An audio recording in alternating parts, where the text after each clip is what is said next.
사랑하는 성도 여러분, 오늘은 가정주일입니다.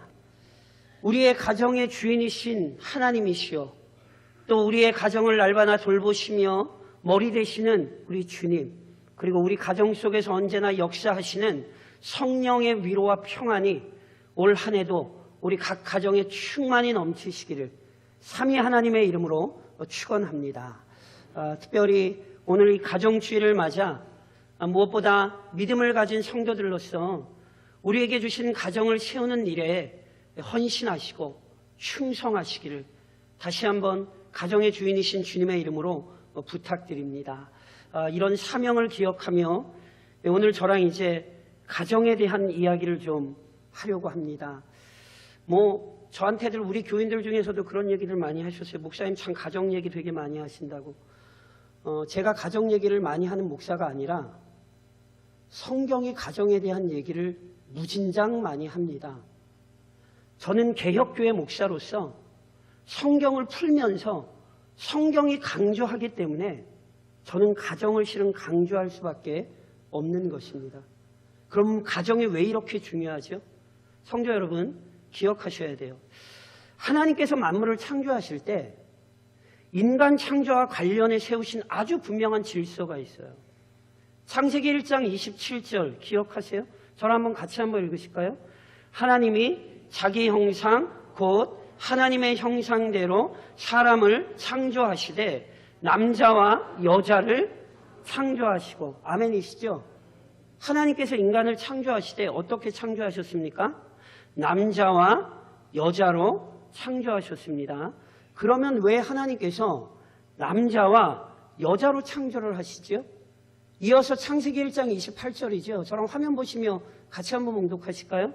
하나님이 그들에게 복을 주시며 하나님이 그들에게 이르시되 생육하고 번성하여 땅에 충만하라. 하나님, 거기까지. 굉장히 많이, 거기까지만 저랑 읽으시겠습니다. 보세요. 하나님이 남자와 여자로 창조하신 이유는 남자와 여자를 통해 이 땅에 생육하고 번성하고 땅에 충만하도록 축복하시기 위해서였어요. 그리고 실제로 하나님 축복하셨죠. 그러면 보세요. 남자와 여자를 통해 또한 번성한다는 게 어떤 의미입니까? 그냥 남자와 여자만 있으면 번성이 됩니까? 아니에요. 저랑 이제 읽으실 텐데 분명히 창조 질서를 반드시 기억하셔야 돼요. 창세기 2장 24절 화면 보시며 저랑 같이 한번 읽어보시겠어요? 이러므로 남자가 부모를 떠나 그의 아내와 합하여 둘이 한 몸을 이룰지로다. 아멘이십니까? 그냥 남자와 여자가 아니에요. 남자와 여자가 한 몸이 되어 이 한 몸으로부터 자녀가 출생하는 것, 이게 뭐지요? 가정입니다. 하나님께서는 세상을 창조하실 때부터 인간을 복된 가정이라는 질서로 창조하셨어요. 사람은 혼자 살아가는 존재가 아니라 가정을 중심으로 더불어 살아가는 존재예요. 가정을 통해 생육하고 번성하여 땅에 충만함으로써 하나님께서 창조하신 세계를 보존하고 하나님께서 준비하신 복도 누리게 됩니다. 가정은 어쩌다가 생긴 게 아니에요. 가정은 창조 질서예요. 그래서 보세요. 각 가정이 하나님께서 세우신 이 창조 질서에 따를 때 각 가정이 복된 공동체가 될 뿐 아니라 조금 더 넓게 설명드리면 우리가 사는 이 세상이 아주 참 살기 좋은 공동체가 됩니다. 그러나 뒤집어서 가정이 붕괴되면 하나님께서 세워주신 가정의 질서를 무시하면 개인의 삶이 괴롭게 될 뿐 아니라 우리가 살아가는 세상이 혼란스러워집니다. 그래서 아시잖아요. 성경을 연구하지 않은 일반 학자들도 사회의 혼란, 사회의 피폐함의 근거를 가정의 붕괴에서 찾는다니까요. 그거는요, 하나님께서 세우신 질서이기 때문에 그래요. 그러니 오늘도 이 가정주의를 맞아 그리스도인으로서 하나님께서 세우신 가정에 관한 교리를 잘 잘 배우셔야 합니다. 도대체 가정이 어떤 공동체이고 그렇기에 우리의 가정이 어떠해야 하는지를 성경을 통해 들으시고 성경적인 가정을 세우셔야 하는 거예요. 그래서 이렇게 성경적인 가정을 세울 때 단지 우리의 가정만이 아니라 이 사회가 예수 그리스도 재림하실 그날까지 풍족한 은혜를 누릴 수 있다는 사실을 기억하시며 오늘 본문 말씀을 함께 묵상하셔야 하는 것입니다. 오늘 본문을 통해 우리가 먼저 기억해야 하는 교리는 이것입니다. 사랑하는 교회요, 가정은 예배 공동체가 되어야 합니다. 오늘 저랑 욥기라는 성경의 서론 부분을 읽으셨잖아요. 욥기는요, 욥이라는 사람에게 일어났던 사건을 기록하죠. 욥, 어떤 사람이죠? 본문 1절에 이런 말씀이 있었어요. 우스 땅에 욥이라 불리는 사람이 있었는데 그 사람은 온전하고 정직하여 하나님을 경외하며 악에서 떠난 자더라. 드릴 말씀이 무진장 많은데 오늘은 이 구절을 설명하는 게 아니라 한마디로 욥은요, 정말 믿음이 좋은 사람이었습니다. 그렇다면 성경이 욥의 믿음이 좋다는 사실을 어떻게 드러내는지 아세요? 우선 본문 2절로 3절에 이런 말씀이 있었잖아요. 그에게 아들 7과 딸 3이 태어나니라. 그의 소유물은 양이 7,000마리요, 낙타가 3,000마리요, 소가 500결이요, 암나귀가 500마리이며 종도 많이 있었으니 이 사람은 동방 사람 중에 가장 훌륭한 자라. 욥이 자녀가 몇 명이죠? 10명이 되죠. 많습니까? 적습니까? 많죠. 재산도 많죠. 성경에서, 특별히 구약 성경에서 자녀가 많다, 재산이 많다라는 표현은요, 실은 하나님께서 그 사람에게 주신 풍성한 복을 좀 상징하는 도구거든요. 그러니까 저랑 읽으신 2절, 3절은 쉬운 말로 좀 표현해서 말씀드리면 하나님께서 욥에게 복을 많이 주셨구나, 이런 구절이에요. 그래서 오늘 저랑 더 주목하셔야 되는 건 뭐냐면 분명히 욥이 믿음이 좋은 사람이라 하나님께서 그에게 복을 주셨는데 욥의 믿음이 좋다라는 게 뭘로 나타났냔 말이에요. 실은 서론에서는 4절, 5절이에요. 무슨 말씀이냐 하면 욥의 가정생활을 기록하거든요. 오해하지 마세요. 성경이 욥의 가정에 대해 자세하게 기록하지 않아요. 불과 저랑 이제 보시는 2구절 외에는 그 가정에 대한 얘기를 기록하지 않아요. 그러나 길고 짧으냐의 문제가 아니라 성경은 비록 간략한 기록이지만 이 기록 속에서 욥이 그 가정에서 어떻게 행동했는지 그리고 그 가정이 어떠했는지를 너무 잘 보여줘요. 어떤 의미인지 아시겠어요? 본문 4절에 이런 말씀이 있죠. 자, 그의 아들들이 자기 생일에 각각 자기의 집에서 잔치를 베풀고 그의 누이 3명도 청하여 함께 먹고 마시더라. 자, 그의 아들들이 자기 생일에 어디에서요? 각각 자기 집에서. 이 얘기가 무슨 얘기인지 아시겠어요? 자녀들이 어립니까? 장성했습니까? 장성했다는 뜻인 거 아시겠어요? 자녀들이 이미 장성하여 독립적인 새 가정을 이루고 살고 있어요. 그런데 그 자녀들이 각자의 생일이 되면 뭐 하냐 하면 형제들이 한자리에 모여 함께 잔치를 베풀며 즐거워하죠. 특별히 주목해야 되는 표현은 그 잔치에 누구도 참석했어요? 누이들도 참석했어요. 이게 왜 중요한지 아세요? 고대 사회에서는요, 여자에 대한 차별이 굉장히 심했습니다. 우리도 어떤 좀 개념을 좀 가지고 있죠. 여자는 술과 외인이라는 어떤 개념들은 이건 우리만 가지고 있는 게 아니라 고대 사회에 우리보다 더 심했어요. 그래서 실은 기독교가 참으로 여자들을 하나님 앞에 하나님의 사람들로 세웠기 때문에 신앙이 있는 곳에, 성경이 들어간 곳에 남녀 차별이 없어졌다는 역사적인 사실을 우선 기억을 좀 하셔야 돼요. 그러니까 어찌됐건 이 표현 자체만 봐도 지금 남성과 여성의 차별이 심했던 시대에 욥의 자녀들이 자매에게 어떤 차별이 없었다는 사실은요, 이 가정이 얼마나 화목한 가정인가를 우리에게 실은 보여주는 거예요. 형제 간의 우애가 너무너무 좋아요. 그러면 이 가정에 왜 형제간의 우애가 좋았을까요? 욥도 인간성이 좋고 자녀들도 그냥 인간성이 좋아서일까요? 아니면 아이고 목사님 집안에 돈이 많잖아, 돈이. 그러니까 곳간에서 인심난다고. 그러니까 형제들이 화목하지. 이렇게 생각하세요? 잠언 17장 1절에 보면 이런 말씀 있죠. 마른 떡 한 조각만 있고도 화목하는 것이 제육이 집에 가득하고도 뭐 하는 것보다 나아요? 다투는 것보다 나으니라. 권력이 많고 재물이 많다고 그 집안이 평안한 것은 아니더라는 사실 다 아시지 않습니까? 저희 뉴스에 종종 돈 많은 집안에서 난리 나는 일들이 얼마나 뉴스거리로 많이 나옵니까? 보세요. 부유했기 때문에 형제들이 화목한 게 아니에요.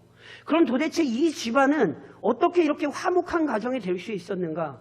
제가 말씀드리지만 짧지만 아주 중요한 결정적인 사실을 보여줘요. 본문 5절에 이렇게 기록을 하죠.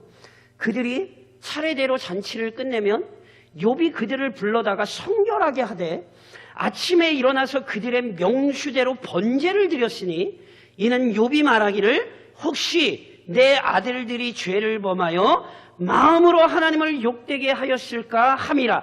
욥의 행위가 항상 이러하였더라. 여기 보시면 욥이 자녀들이 잔치를 끝내면 뭐예요? 그들을 불러서 하나님께 번제를 드려요. 이 번제는요 단순히 감사의 예물, 기쁨의 예물 이런 제물 아니었어요. 오늘 본문은 욥이 자녀들을 불러 하나님 앞에 번제를 드리게 했던 목적을 아주 정확하게 표현했어요. 뭐라고? 혹시 내 아들들이 죄를 범하여 마음으로 하나님을 욕되게 하였을까 함이라. 짧은 구절이지만 이 구절에서 분명히 드러나는 욥의 신앙이 있어요. 욥은 하나님께서 모든 인생을 감찰하신다는 사실을 알았어요. 그것도 하나님께서는 겉으로 드러나는 행동만을 보시는 게 아니에요. 마음으로 하나님을 욕되게 하였을까 함이라. 하나님이 모두 보시죠? 하나님이 우리의 마음 다 알고 계십니다. 욥은 모든 인생을 감찰하시고 우리를 심판하시는 하나님 두려워했을 뿐 아니라 그 하나님에 대한 두려움으로 누구를 양육했어요? 자녀들을 양육했다니까요. 동시에 욥은 모든 인생이 연약하다는 사실도 인정하는 신앙을 지녔어요. 그래서 보세요. 비록 의도한 게 아니에요. 일부러 그러려고 한 게 아니에요. 그럼에도 불구하고 인간은 언제든 마음에 악한 생각을 품을 수도 있고 하나님 보시기에 악한 일을 행할 수도 있다는 사실을 욥은 인정했어요. 제가 조금 다시 말씀드릴까요? 욥은 자신과 자신의 자녀들이 연약한 죄인이라는 사실을 잊지 않았어요. 사랑하는 성도 여러분, 어린이날 어떻게 손주들 용돈 좀 두둑히 주셨어요? 이쁘시죠? 귀여우시죠? 성경의 진리를 혼동하지 마세요. 아무리 손주가 이뻐도 죄인이에요. 예수 없으면 살 수 없어요. 목사님 지금 시대에 그런 이야기를, 제 얘기 아닙니다. 성경의 이야기입니다. 잘 새겨 들으십시오. 아무리 이뻐 보여도 하나님 앞에 죄인이라는 사실을 잊고 가르치신다면 그 영혼 바른 길로 가르칠 수 없어요. 이게 욥의 믿음이었고 이게 욥의 가정을 통해서 나타났어요. 그래서 욥은 자신의 자녀들이 죄인이라는 사실을 알았기 때문에 혹시 지은 죄가 있다면 더 늦기 전에 속히 회개하도록 가르친 거예요. 오직 하나님을 경외하는 가정이 되기 위해 수고하고 애썼던 거예요. 욥 자신만이 아니라 자기 가정의 신앙을 돌아보고 점검할 줄 알았던 사람 욥이고요. 이것이 욥의 가정이었다는 모습 기억하셔야 돼요. 다시 말씀드리면 가정의 존재 목적은 하나님께 예배하는 것입니다. 우리 가정이 철저히 하나님 앞에서 온전히 예배하는 가정이 되도록 헌신하는 삶을 사는 것, 이게 욥이 우리에게 준 교훈이고요. 이러한 삶을 오늘 우리가 살아야 된다고 성경은 가르치는 거예요. 물론 더 나아가 본문이 우리에게 알려주는 아주 중요한 교훈이 있어요. 사랑하는 성도 여러분, 믿음의 가정에도 고난은 찾아옵니다. 아시는 것처럼 욥은 누구보다 경건한 사람이었습니다. 그리고 이처럼 경건한 욥의 믿음은 단지 개인적인 삶을 넘어서 가정 공동체가 함께 하나님을 경외하는 모습으로 나타났지요. 온 가족이 겸손히 하나님을 예배하는 일에 힘썼습니다. 그랬기에 욥의 가정은요, 참으로 화목한 가정을 이룰 수 있었어요. 제 설명이 아니에요. 성경이 비록 짧지만 짧은 내용을 통해 욥의 가정이 왜 화목한 가정이었나, 아버지로부터 온 자녀가 하나님 앞에서 철저히 예배하는 삶을 살았던 가정이기에 이 가정은 화목했다. 성경이 단도직입적으로 그렇게 얘기하는 거예요. 그런데 실은 믿음 안에서 화목한 가정이라고 해서 어려움이 없는 것은 아니죠.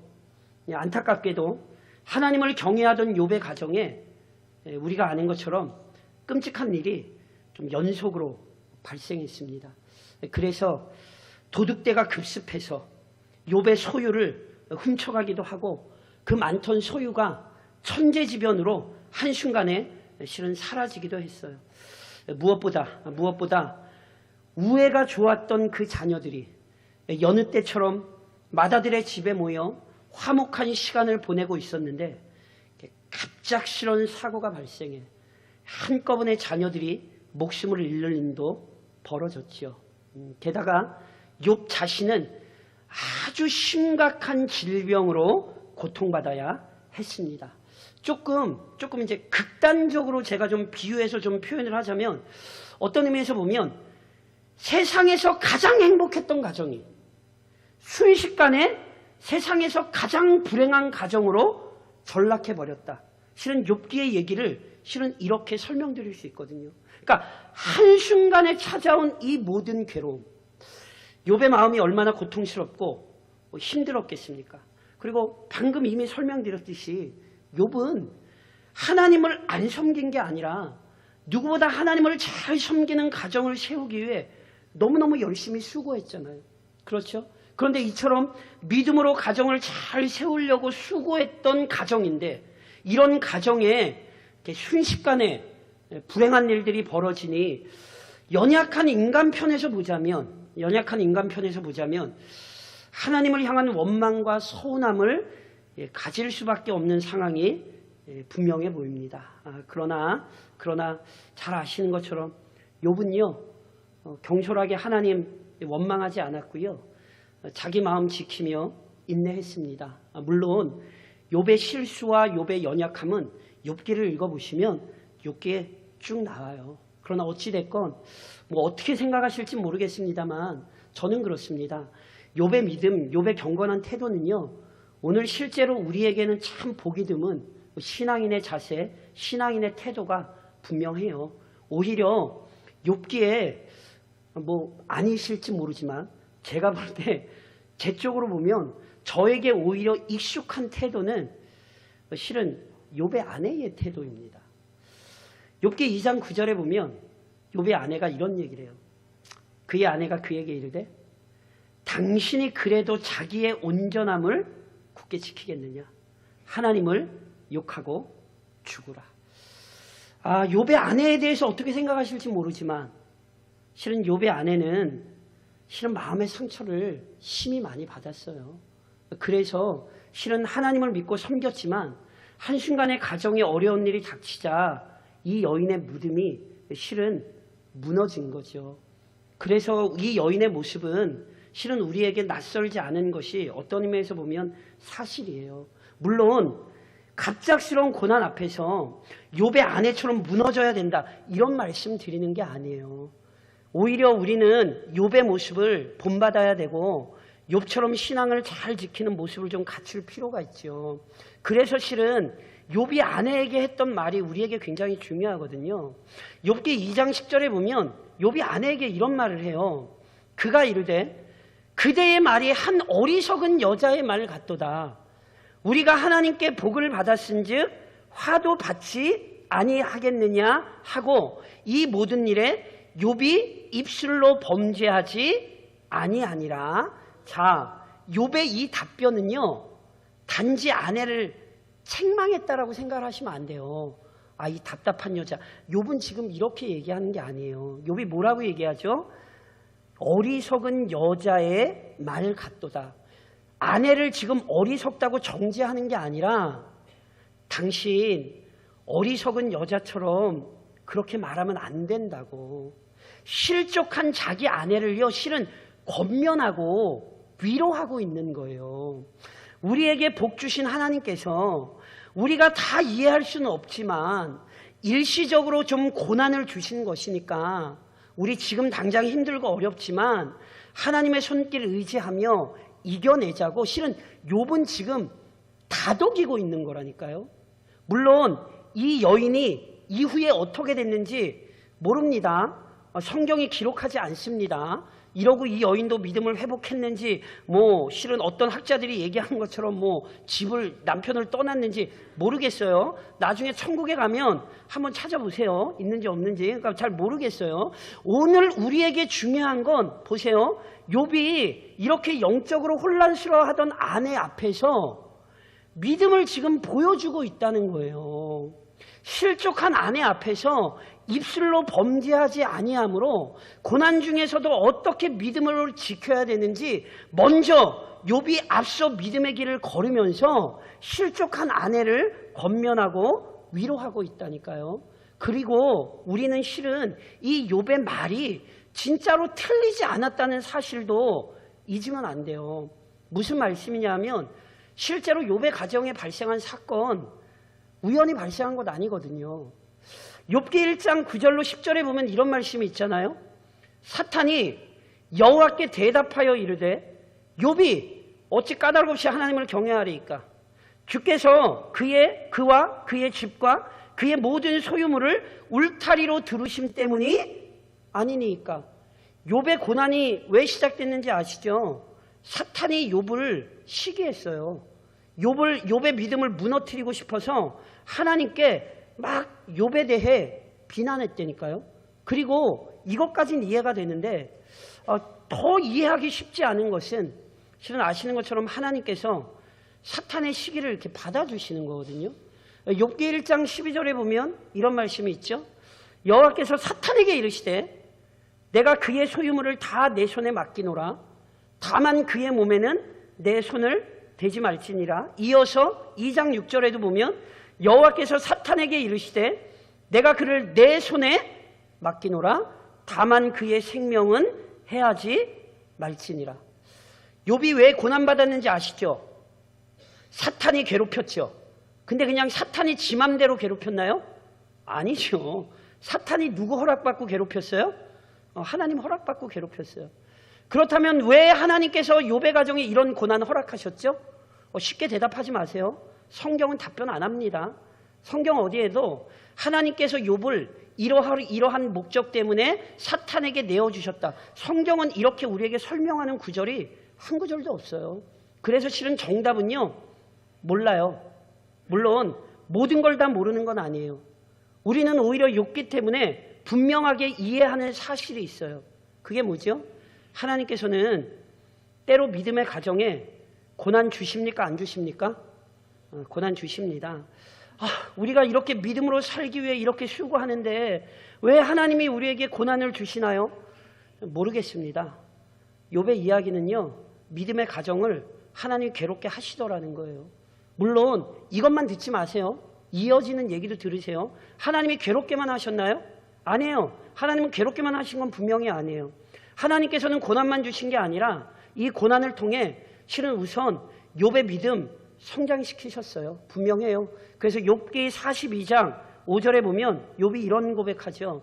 내가 주께 대하여 귀로 듣기만 하였사오나 이제는 눈으로 주를 배움나이다. 이 말을 조금 쉽게 바꿔드리면요, 욥이 고난받기 전보다 고난받은 이후에 하나님을 더 많이 알고 하나님을 더 많이 의지하는 자녀가 됐다는 고백이에요. 아멘이세요?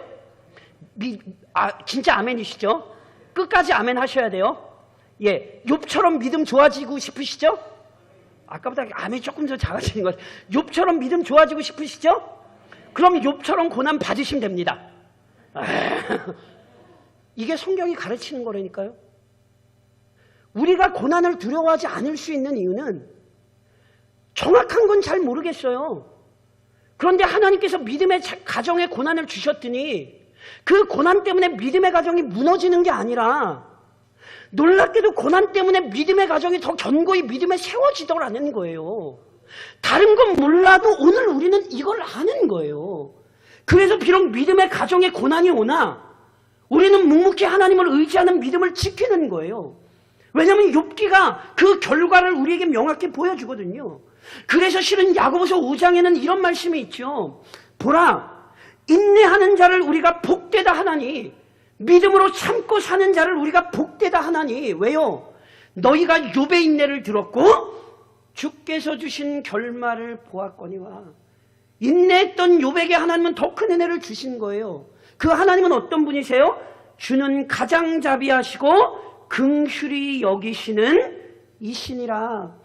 욥은 하나님께서 주신 고난을 통해 모든 성도가 본받을 만한 인내의 사람이 되었습니다. 달리 표현해서 말씀드리면 욥과 욥의 가정은 자비하고 긍휼하신 하나님을 증언할 수 있는 가정이 됐더라는 거예요. 가정을 믿음으로 세우는 것만이 아니라 그 믿음의 가정에 고난이 찾아오더라도 하나님께서 믿음의 가정들을 지키시고 인도하셔서 그 믿음의 열매들을 맺어가게 하실 때에 하나님이 그 가정을 통하여 아름답고 놀라운 역사들을 이루시더라는 말이죠.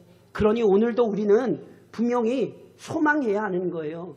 하나님께서 선하신 손길 안에서 그 믿음의 가정들을 연단해 가시며 단련해 가시니 오늘 우리의 가정에서 믿음을 지키며 함께 가족이 하나님을 영광스럽게 하는 가정 될 수 있도록 수고하는 것이 참 복된 가정이다. 마음에 다시 한번 깊이 새기셔야 하는 것입니다. 그리고 더 나아가 적용하며 권면합니다. 사랑하는 성도 여러분, 가정을 믿음 안에 세우는 일에 책임감 있게 헌신하십시오.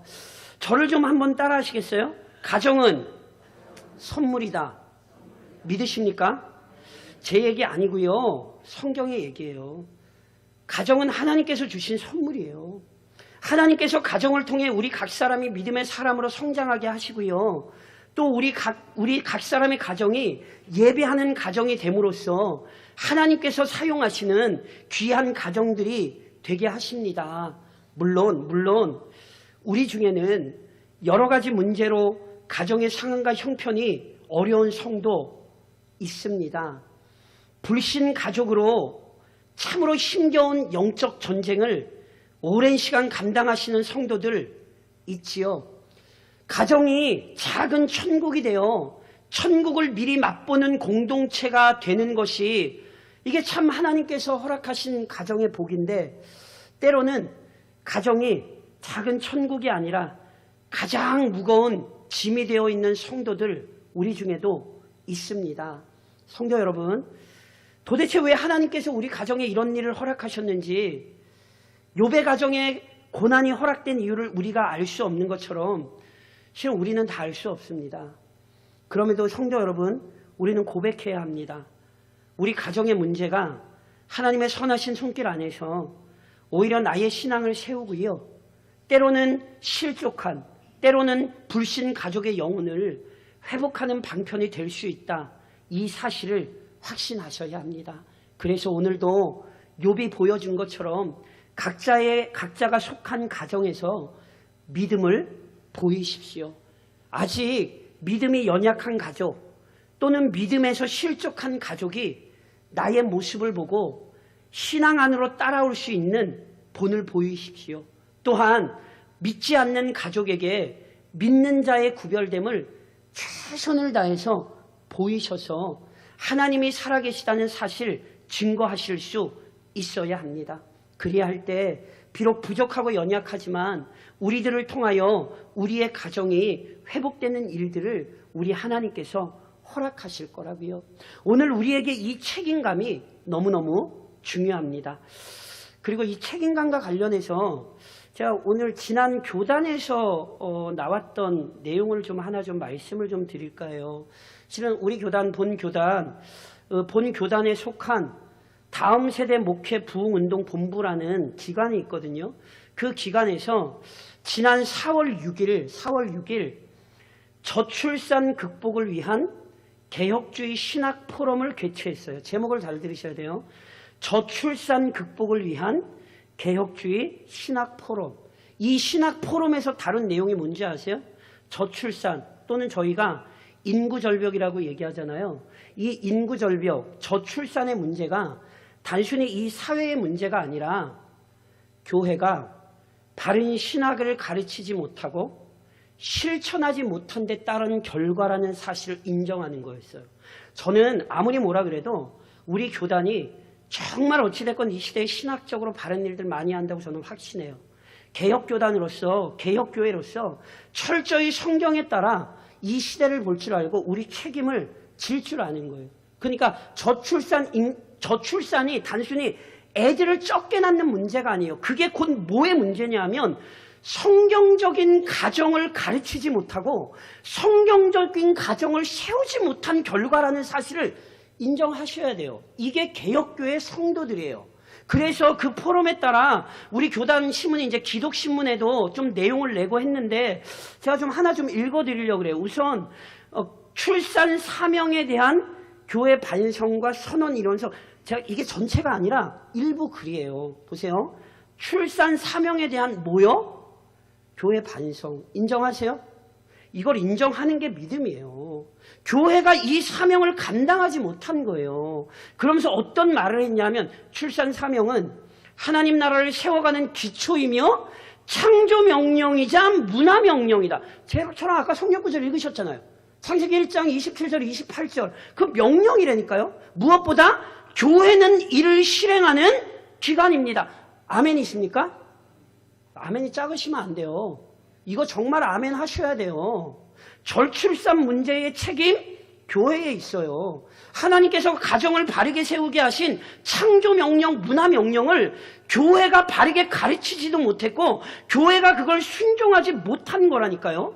그러면서 출산 사명에 대한 교회 반성이라고 해서 막 여러 가지를 쫙 해놨어요. 제가 거기서 두 가지만 좀 가져갔어요. 저랑 화면 보시면서 출산 사명에 대한 교회 반성. 저랑 한번 같이 읽을까요? 같이 읽겠습니다.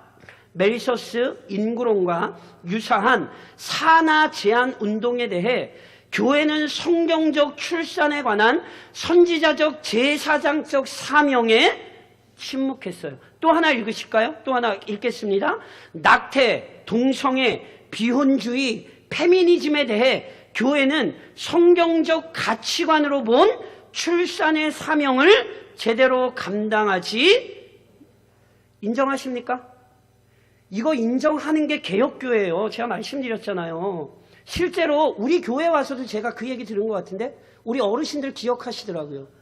모 정권에서 산하 제한 항상 했을 때 그거 아세요? 교회 목사님들이 반대했어요. 왜냐하면 그거 성경과 다르다고. 아세요? 그게 우리의 신앙과 신학의 전통이에요. 제가 지금 말씀드린 낙태, 동성애, 비혼주의 뭔지 아시죠?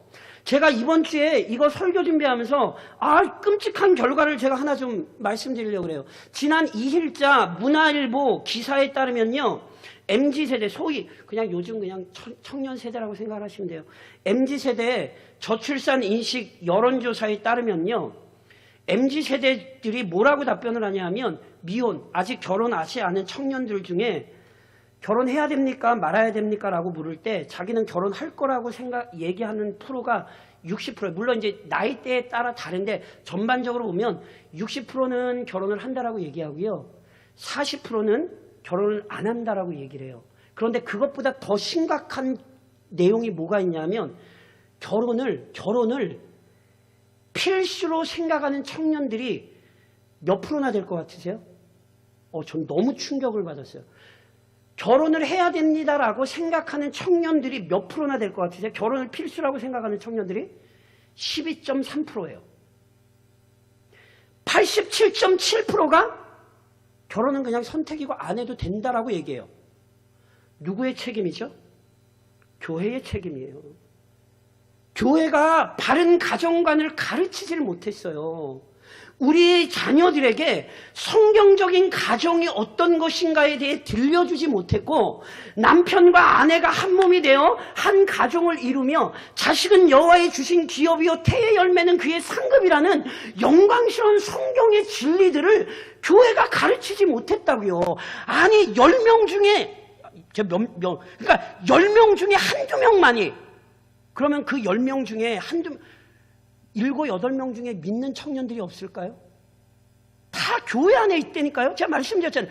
교회 안에 있는 청년들이 나는 결혼 안 해도 그거 상관없는 거 아니냐고 이렇게 얘기를 해요. 이게 반성경적인 생각인데 그걸 그렇게 생각을 못한다니까요. 동성애 죄가 아니라고 생각한다니까요. 이것이 오늘 조국교회의 현실이라는 사실을 잊으시면 안 돼요. 그래서 제가 말씀드렸잖아요. 저희 교단이 지금 한 교회 반성이 굉장히 중요해요. 이 시대를 볼 줄 알고 교회의 책임감, 사명을 우리가 지금 기억하고 있는 거란 말이에요. 아까 저랑 읽으신 걸 뭐 그런가 보다 이렇게 읽으시면 성경이 우리에게 가르쳤던 가정을 세우는 명령을 너무너무 무시하시는 거예요. 물론 교회 안에 있는 청년들의 안타까움이 있어요. 교회 안에 있는 청년들, 믿음 적은 청년들은 어떤 사람들 찾지요? 믿음 있는 사람들 찾잖아요. 근데 결혼하기가 힘들죠. 왜요? 믿음 있는 사람을 찾기가 어려워요. 그게 이 시대의 모습이라니까요. 이 부분을 어떻게 하셔야겠어요? 각 가정에서 다시금 가르쳐 주셔야 돼요. 자녀들의 손주들까지 가르치셔야 된다고요. 가정이 어떤 것인지에 대해 부모에게 듣고 할아버지 할머니에게 들어야 돼요. 가정이 참으로 하나님의 영광스러운 공동체라는 사실을 할머니 할아버지를 보고 배워야 되고 부모를 보고 배워야 된다고요. 그때 우리의 자녀들이 이 땅에 영광스러운 하나님의 선물로서의 가정을 세우며 이 땅에 하나님의 나라를 확장시켜 나아갈 수 있는 것입니다. 조금 다시 말씀드리겠습니다. 이 지역에 영적인 문제가 혼란한 것에 대해 우리 교회 책임감을 가져야 돼요. 우리가 더 충성하지 못해서 하나님 이 지역에 영적인 혼란함이 있습니다. 이 믿음을 가지는 교회가 하나님께서 기뻐하시는 교회요. 하나님께서 기뻐하시는 가정들이라는 사실을 기억하시고 다시 한번 각자에게 주신 가정으로부터 성경적인 진리에 따라 하나님의 가정들로 잘 세워가시기를 가정의 머리이신 주님의 이름으로 권면드립니다.